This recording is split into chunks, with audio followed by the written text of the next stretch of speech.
Is his kiss, his hugs, his lips, his touch. All right. Thank you so much for joining me tonight. We have a wonderful Facebook spotlight. We have two amazing guests on tonight. And I wanted to just have this conversation about saving our Black men, healing racial trauma. And I just wanted to kick it off with some brothers because y'all are strong, you're resilient. And so we're going to talk about healing racial trauma on tonight. All right. So let me introduce my first guest, Mr. John Aguillard. Mr. John Aguillard is a communications trainer. He has been a social worker for over 15 plus years. He is also a husband. He's a father. And he has also been in education for over 10 years. And so it is a pleasure, Mr. Aguillard, to have you on the show tonight. Thank you for having me. Yes. And then we have Dr. Neelys. And let me just read you briefly about Dr. Neelys' experience. Dr. Neelys is the Associate Director for the Center for Behavioral Health, and he's an assistant professor in Spalding University's School of Professional Psychology. Dr. Neelys' area of expertise is research and clinical work with Black males and the treatment of race-based stress and trauma. Dr. Neelys also serves as an organizational diversity consultant and works with law enforcement departments, on addressing conflicts between communities of color and police officers. Dr. Neelys has written numerous books, book chapters, and articles on Black male mental health, Black males and the criminal justice system, and academic achievement. So welcome, Dr. Neelys. It is a pleasure to have you as we have this very important conversation on this evening. How are you doing? I'm doing very well. Thank you so much for having me, and hello to you too as well, my brother. All right, same to you, sir. Same to you. So let's go ahead and jump right in. So if you're listening, if you're just now tuning in, please post your comments, and we'll be looking intermittently, or I'll be looking intermittently to answer any questions that you may have as we continue to have this conversation on healing racial trauma. So let me just ask you, Dr. Neelys, if you could give an explanation of what is racial trauma, and how is it different from other types of trauma? Sure. So racial trauma is the experience of trauma based on one's racial background that meets at the intersection between racism and discrimination. And racial trauma stems from the experience of race-related stress. And the ways in which race-related stress are different from other types of stress is that race-related stress is chronic in nature. So 96% of Black Americans report having experienced racism and discrimination on a daily basis. So it's something that is a constant part of our experience. Yeah. It's also stems from an intentional nature. So this idea that there's an intentional narrative that has been created over the last 400 years to paint a picture of Black Americans as dumb, deviant, and dangerous individuals. And it also is rooted in ambiguity. So race-related stress stems from the experience of microaggressions. And the challenge of microaggressions are that they aren't something that you can necessarily touch. If someone comes up to me and says, wow, you are really articulate, you know, they might be thinking, well, it's because I have 4 degrees and I've written all of these books. It could be a for question. So you are really articulate for a Black man or for a Black person. It's left up to me to figure out what that is. And so the way race-related stress is different is because it's chronic in nature. It's something we experience all the time. It's been from this intentional narrative that's been created about the Black experience. And then also is rooted in the ambiguous experience of microaggressions. Yeah, so I've been hearing a lot about microaggressions and it being subtle in nature. How do you think that one, especially African American male, how to deal with microaggressions when you're faced with that? How have you dealt or navigated around microaggressions? Sure. So there are two ways that we've been taught to deal with microaggressions. And the first one is this idea called racial legacy. And so Mm-hmm. we're all familiar kind of with the underpinning of that term. So if I say things like you have to work twice as hard to get half as much, we Mm-hmm. all kind of know what that means. But the Yeah. challenge with those narratives is that it really doesn't tell me, well, what do I do with that? How do I Mm-hmm. struggle and overcome when I know that I have to work so much harder than everybody else. Mm-hmm. It's really what we're leaning into now, and a way for us to all cope with microaggressions is in this idea of racial literacy.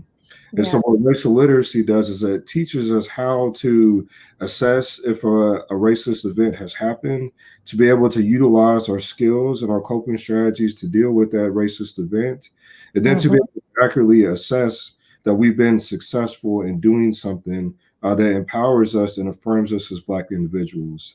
And so, the most effective way is to utilize this racial literacy approach. Okay, it's racial literacy. So, Mr. John Aguilar, what has been your experience in terms of microaggressions, and how have you, as a African American male, navigated? Before even hearing what Dr. Neefly has described today. Well, I wasn't aware of how I was dealing with it, having grown up in diverse communities in New Orleans. Well, diverse meaning it was mostly Black and white, and I didn't realize that what I was doing was this term I learned later. It was called code switching, and so where I would talk a certain way with my friends, yeah, what's going on, bro? And then when I get on other people, how's it going? Switch to the proper English Mm-hmm. or whatnot. And not just in my language, but also in my actions. If I'm walking in a store, maybe that's Black owned, I'm comfortable. But if I'm walking in a store that's not Black owned, then I have to be concerned with, am I looking like I'm trying to steal something? Am I looking suspicious? And so that's the early part of the career. Then you get into working with adults, and people will say sly things. Typically, I've noticed there were fewer microaggressions in diverse communities, but when I taught at a predominantly white school, it was from walking onto the campus every class period until I left. Somebody would say something. Oh, Mr. Aguilar, you're actually smart. Well, what does actually smart mean? To the Mm-hmm. doctor's point. Mm-hmm. Oh, Mr. Aguilar, I even had somebody, oh, Mr. Aguilar, you sure smell nice. And I don't even wear cologne like that. So it's like, what do you mean smell nice? Does that mean I wasn't smelling how you expected? Mm-hmm. Oh, you have a great posture. What does that mean? You thought I was going to be walking over, scratching my head. But when you address those things with them, they're like, what? Oh, well, you're taking it the wrong way. That's not what I mean. And I say, well, you have to explain to them. So for me dealing with it, my approach has been mostly a direct, assertive approach in trying, but not to make the other person feel bad. Although I'm not responsible for their feelings, but my goal is always to educate. So in line with the doctor was saying about the racial literacy, explaining that that their views is just one particular perspective, that their experience is not a microcosm of everybody's experience, and they need to be able to respect the differences that people have from different cultures and backgrounds. Because in some ways I could relate to those kids at this private all-boy school because I attended a private all-boy high school. So sometimes we can relate, although we were different races. So it's the intersectionality is just so wide. Yeah. Yeah. Dr. Neefly, what has been your experience? You said you talk about the racial literacy, and do you have any examples of how you have sort of been successful in using that approach, racial literacy? Sure, that's a great question. I think probably one of the most recent examples stems from being called a doctor and not being called doctor. Mm. When I walk into certain spaces because of the nature of my hair and the color of my skin, sometimes folks just assume that I'm a student. But actually, I'm a doctor. I've been a doctor for some time now. Mm-hmm. Um, when folks will refer to my colleagues by Dr. Such and Such, and then will ask if I'm a student of my colleagues, I appropriately correct them and say, well, actually, my name is Dr. Nifley, and these are my colleagues, Mm-hmm. just the same. And so, I'm able to accurately assess in that space that indeed someone has contributed, has did a microaggression against me by Yeah. assuming that because of the nature of my hair, the color of my skin, that I cannot be on equal authority with these other folks that also Mhm. have doctorate degrees. And so I'm able, as was said before, to directly approach those individuals Mhm. respectfully, but to also affirm that I am a black man, but I also am a doctor as well. Yeah. Yeah. So let me go to my next question, because one of the things that I've been working very hard is trying to bring light to Black males, and because I'm a licensed professional counselor, really trying to provide the space for males to be able to talk to somebody in these times, especially with the racial climate and social injustice. But what I've been finding, has been very challenging to get Black males to agree or to buy into coming and talking in a safe space, that they actually feel safe, like someone is going to listen to them. So what types of support do Black men need as they're healing through this time, through racial trauma, Dr. Neefly? Sure, there's three things that they need. The first one is affirmation around their blackness and how it intersects with their maleness. Mm-hmm. Black males have oftentimes been described as dumb, deviant, and dangerous individuals, and that narrative has been used to justify killing us. It's been used to justify putting us in lower education classes. It's been used to deny us jobs. It's been used to criminalize us and put us in prisons and in cages. Uh, Mm-hmm. so a black man, when he comes to a space where he's looking to be healed from racial trauma, he first needs to be affirmed in his blackness, that his blackness is not something to be ashamed of, but Mm-hmm. something that he should feel empowered by, and something that he can use to heal other brothers like himself. The Yeah. next thing that he needs is a space to process that racial trauma. It Mm-hmm. is not safe for black males oftentimes to show any sort of emotion outside of anger, and even Yeah. anger can cause significant challenges for us. Mm-hmm. So a brother needs a space where he can talk about his pain openly and to share his suffering without feeling like it's a sign of weakness or a badge that he's less than as a man. And Yeah. then lastly, he needs a space where he can develop new coping strategies for dealing with racism and discrimination. Because as was said before, like we have to be able to code switch, we have to be able to stand our ground, we have to be able Mm-hmm. to assert our male and our blackness in those spaces to suggest that we are someone that should be valued and someone that has a voice that should be heard. So we Yeah. need a space where we can process and feel safe doing those processing of racial trauma. We need space where we can be affirmed in our racial identity, and we Mm-hmm. need spaces where we can learn new coping strategies Yes. for experiences of racism and discrimination.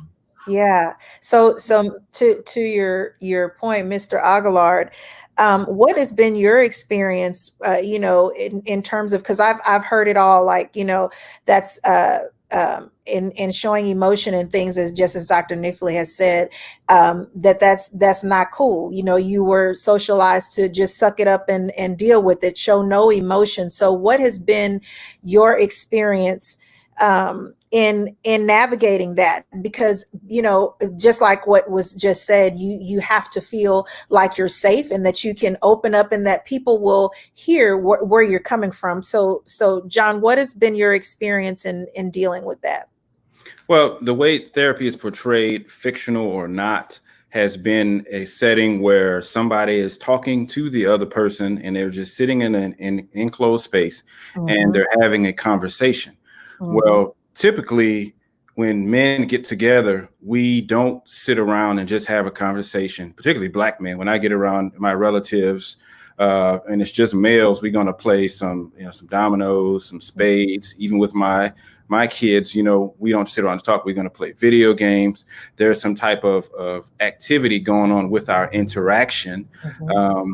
I've always wondered if that activity is used as a buffer to maybe hide or push away the fact that we're having conversations. We're acting like men while we're out here fixing cars versus sitting down and just talking. So for me, I echo doctor's sentiments. I just never felt comfortable just talking about my feelings. I had to go to therapy, and I've been to therapy, and it's still something that is not as high a priority for me as it should be, because it's a paradigm shift, and it's very hard to let go of the old paradigm, that we don't get to sit down and just have a conversation. And then the other piece too that's not talked about, that's a part of being a man in society, is that men are typically the breadwinners. And then when we come home, we may relax for a minute, but then we have something to fix in the house. So we got to go fix something in the yard. So we see ourselves as not really having the time to put in to do therapy. And so our only time with therapy may be hanging with some friends, having a couple of beers and playing dominoes. And that's a release of stress. But the part that's missing is learning healthy ways instead of doing the unhealthy, using unhealthy coping strategies. Is what I see.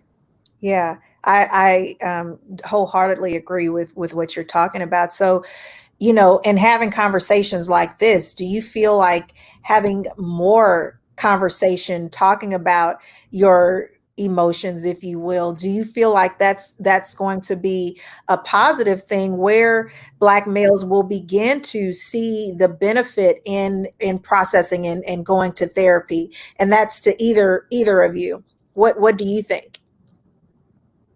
Go ahead, Doc. Okay, no problem.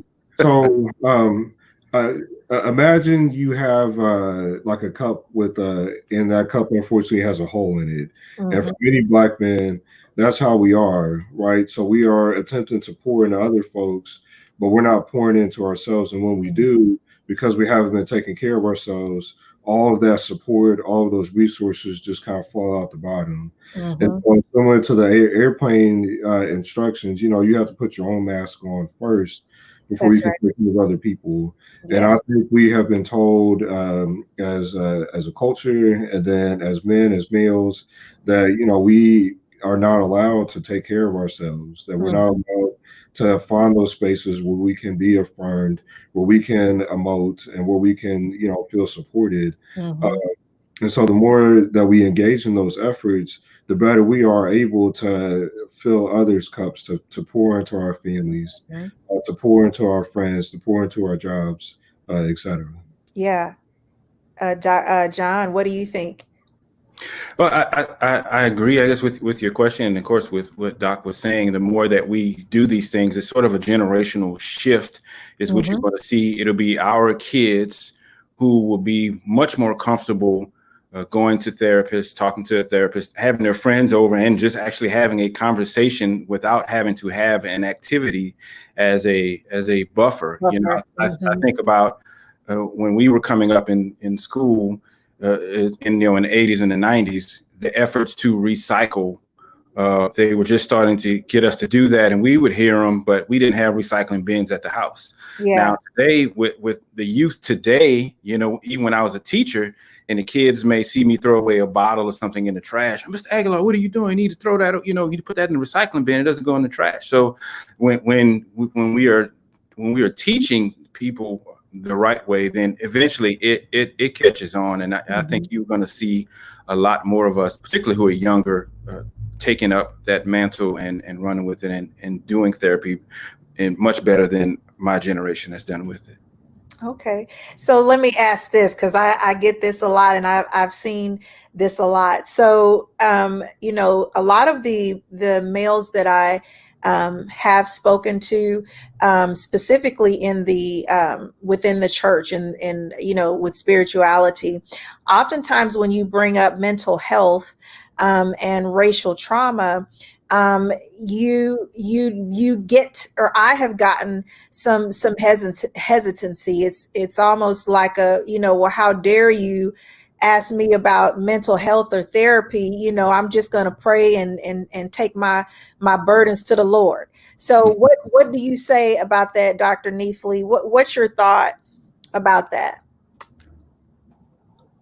Sure. Well, going to a therapist and seeking out your support from a mental health standpoint, my understanding is that that's actually mandated by the Bible, right? Mm-hmm. So, it talks about coming to the Lord of a sound mind, right? It Mm-hmm. talks about that there are gifts out there that folks have in regards to like the gift of discernment, which I interpret as talking with someone that has some sort of like therapeutic background that can offer some sort of wisdom. And so, Mm-hmm. like the Bible offers in and of itself these instructions that say that we should not only take care of our physical selves and our spiritual selves, but we should also take care of our mental self as well. And so, I see the conflict between being both church going, but then also seeking out services for mental health as well.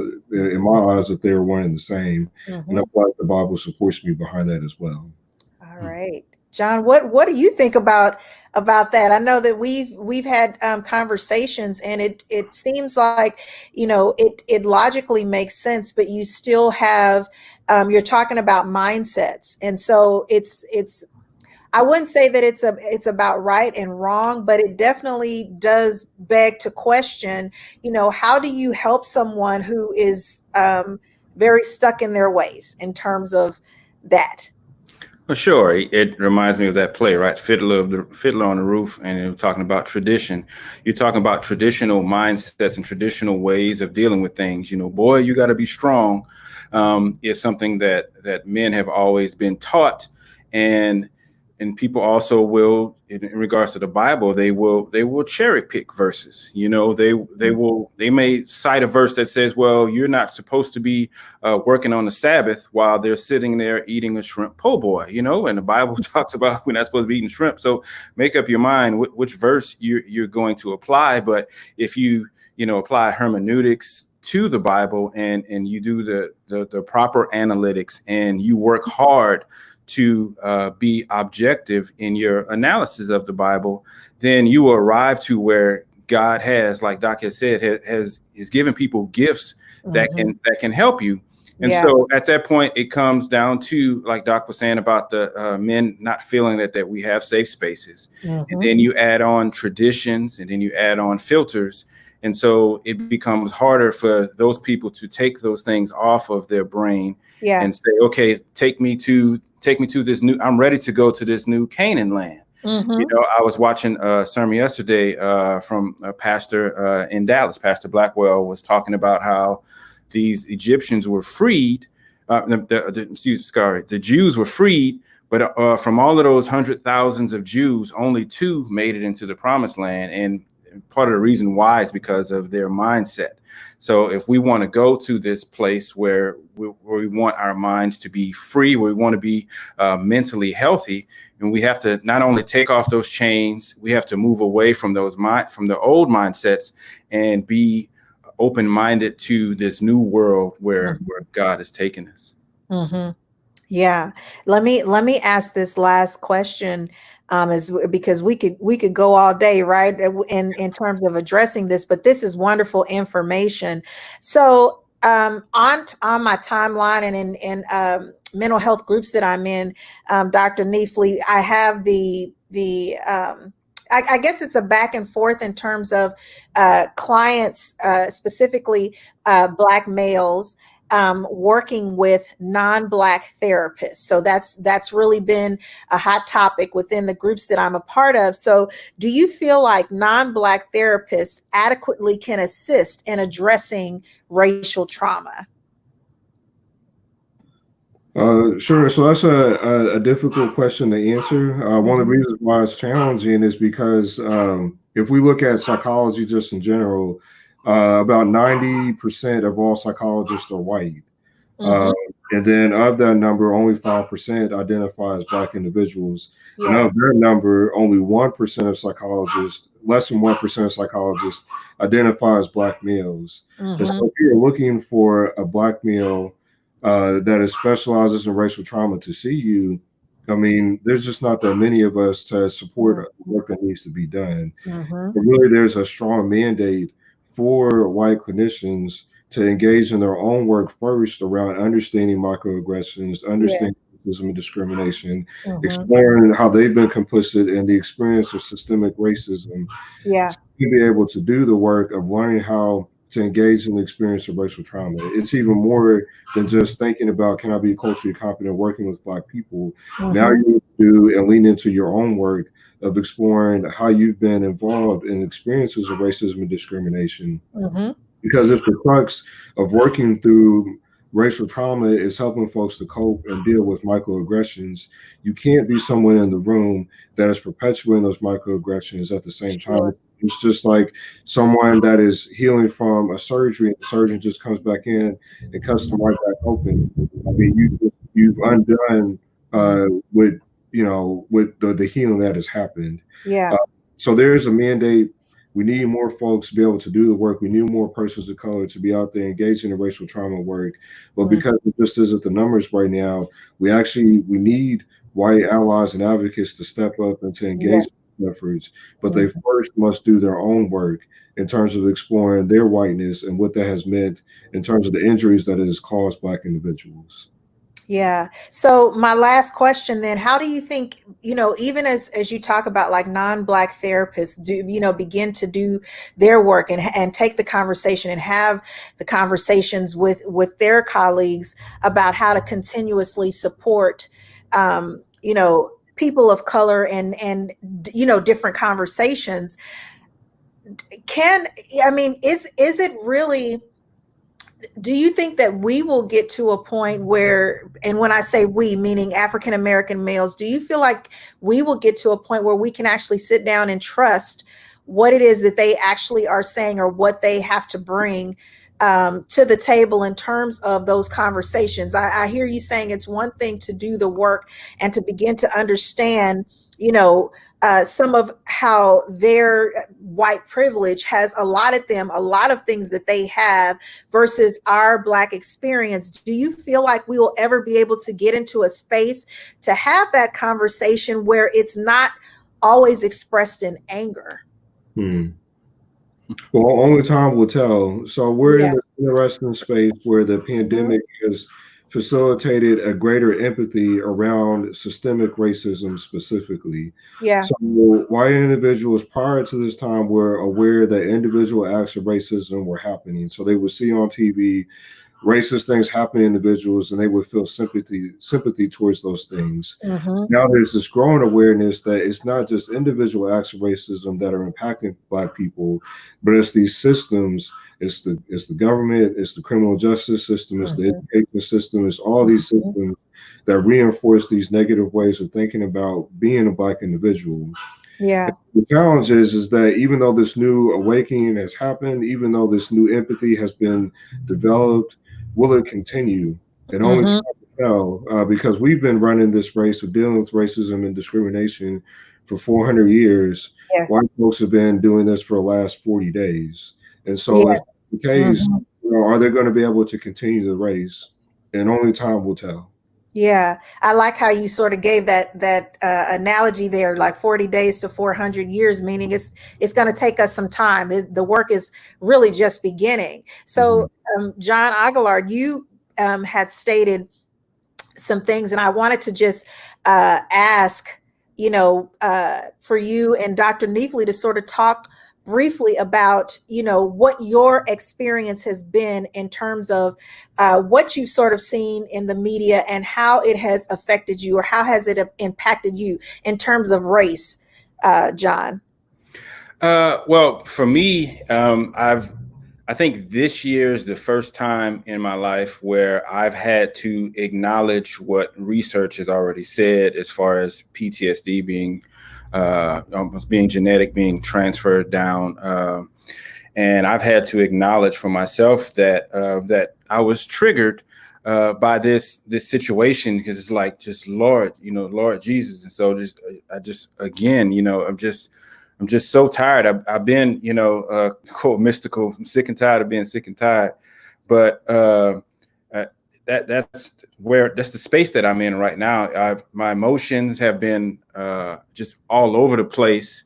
And I mean, I have white friends, I have white colleagues, I have some white teachers, who I love, admin and whatnot. Mhm. But this time around, I just had zero patience because not just my emotions about it, but just looking at it from a logical standpoint, there's really no good reason for people to be acting the way that they're acting toward us. I can't even begin to wrap my head around it. It's not logical. It's from some other space that I haven't quite figured out. And maybe people have read about it. Maybe I just haven't read the right book that fully explains exactly where it comes from. I mean, we can see the traditions, we can see the patterns, but why is there so much cognitive dissonance when you approach people about this? I don't know. So I'm tired of it. I don't want to discuss. I don't want to appease anybody. I just need these folks to just back up and go look in the mirror or get out of my face. That's how I feel about it. Dr. Neefly, what's your response to that? I've often heard of this other research that's been out there, and John, you and I talked about it, where it said that race is really a construct. It's really, when you try to put it in the context of racial healing, it's really a construct. So what is your thought on that and what research is actually saying? Because as we get into these conversations, people love to bring up research and what's said, and this is what I'm doing, but not really understanding their actions and how that really has affected us and continues to affect us. First, I just want to offer a book to John, if it's all right. It could be why I'm not talking to white people about racism anymore. Yeah. It seems like that might be a helpful text to support some of the thoughts and feelings that you're having. And then also White Rage would be a helpful book as well, because I hear some thoughts about, well, why do white people do the things that they do? Why those issues around cognitive dissonance and all of that? And those are two really helpful books. One, my understanding, is written by a Black person. And then the other one is written by a white person to explain to other white people why they're racist. And so that could be a helpful text for you to read, to kind of get an inside scoop as to why individuals think the way that they do. Yeah. When it comes to this idea of like racism and race as a social construct, I mean, it is very true. If we go back, a couple hundred years to, when America was deep into a prior version of slavery, we would find that there was a flipping policy. So when you were first, when slaves first happened, and when there was the raping of Black women, and then the birthing of mixed race children, originally those kids then were able to take their father's last name, and it was then meant that they were able to inherit their father's inheritance and land and all of that, and they were actually considered white. But then they realized that was happening a lot, and so then they switched it to say that actually it should be your mother's ancestry. So whoever your mother was, that determines what your racial background was. And based on that, each state had different rules for how much Black blood that you need to have in your body in order to be considered white or Black. Yeah. So what's been led to is that in Virginia, I could be considered a white person, but then Alabama, I could be considered a Black person. That became too confusing for folks. And so then they just say, you know what, if you have any Black in you at all, that makes you a Black person. Yeah. And that's where we got the one drop rule from. Yeah. And so in and of itself highlights how race is a social construct. People's skin color didn't change. People's circumstances didn't change. Who their parents were didn't change. The only thing that changed was the perception that we had of, based on their ancestry, whether or not they were a Black or a white person. Yeah.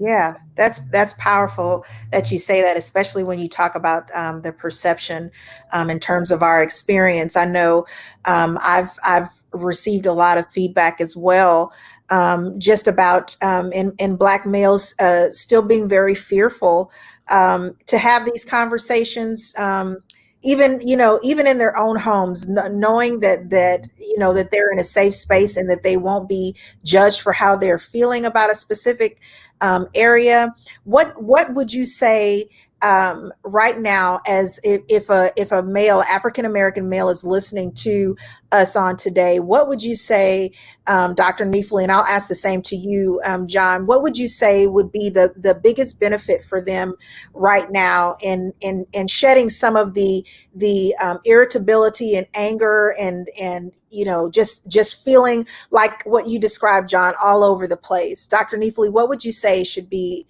what they need to do, their first step? Sure. So the first step will be honest self-reflection, Mm-hmm. and that can be in spaces with ourselves, that can be in spaces with our friends. But I certainly recommend that we find an objective individual that can be supportive, where we can find that space to engage in that self-reflection. Mm-hmm. Uh, the next piece will be around affirmation. So finding spaces that affirm us.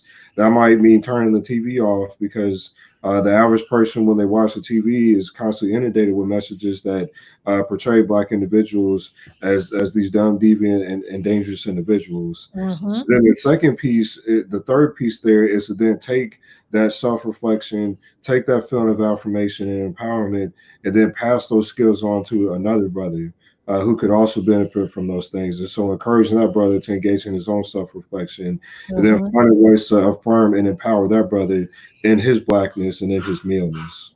Mm-hmm.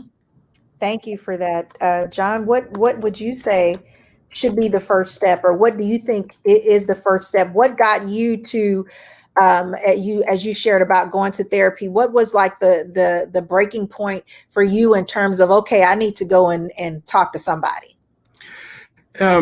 Accepting something that's factual, which is that nobody is batting 1,000 all the time. That it's okay to not be okay. Yeah. And once I became comfortable with that and became comfortable with the idea of asking for help, I consider myself to be a problem solver. However, I don't have all of the answers. Mm-hmm. So being comfortable in that is what motivated me to start going to therapy, to start asking questions, to start taking advice. Like I wrote down the books that Doc recommended. Thank you, by the way, for that.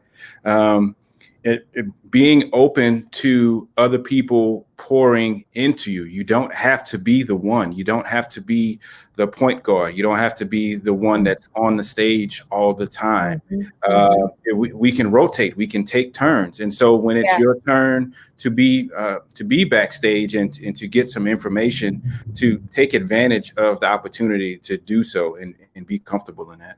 Yeah. Thank you for that. So this has been a wonderful conversation, Dr. Neefley. I appreciate you coming and spending your time. I know that you're very busy in your scheduling. And so I would love to continue the conversation in another context, because again, I believe that we need to have many more conversations around, the Black experience, specifically with Black males, and them even recognizing, as you stated, John, that there are times where you might feel overwhelmed. There are times where you might feel stressed, but you have support. And Dr. Neefley, I just want to ask this question.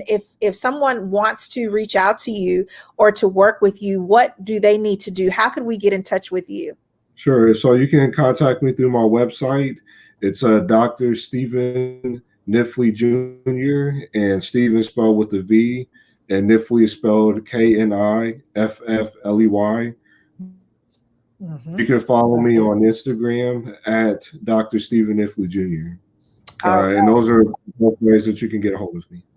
All right. And so if you are watching right now, I want you to put a 1 in the comments about the content that you were provided on this evening, because it has been powerful. It has been very helpful in me understanding and gaining more perspective about how to heal racial trauma. I know that I'm leaving with some things that I did not know. And so also I would encourage you, if you're also listening, as a licensed professional counselor, I am here to support you. And so, you can also reach out to me as well. My website is here across the screen at pauliciaaguilar.com. And so right now, I have a wonderful Breakthrough 2.0 program that's actually going on. I have a couple of more spaces available. And so if you want to get on the call and talk some more about how you have been traumatized and what the next steps should be, please reach out to either Dr. Neelys or myself, because we are both of great support. And also, John Aguilar, if someone wants to work with you and just be get more insight about how to navigate these times, where would they find you? They could find me at www.pauliciaaguilar.com. Should be right there on the screen. And if it's not, they should see your name, and they can just put .com behind your name. Okay. Well, this has been a wonderful conversation. Again, I thank you. I thank those that have tuned in. Share this, start a watch party, because we've been talking here for almost half an hour, a little bit over half an hour, and just providing information and resources to help you. So again, thank you for listening on today. Dr. Neelys, thank you for your time. John Aguilar, thank you for your time, and we wish you well. My name is Paulicia Aguilar. I am your relationship coach, and I'm helping you transform from the inside out.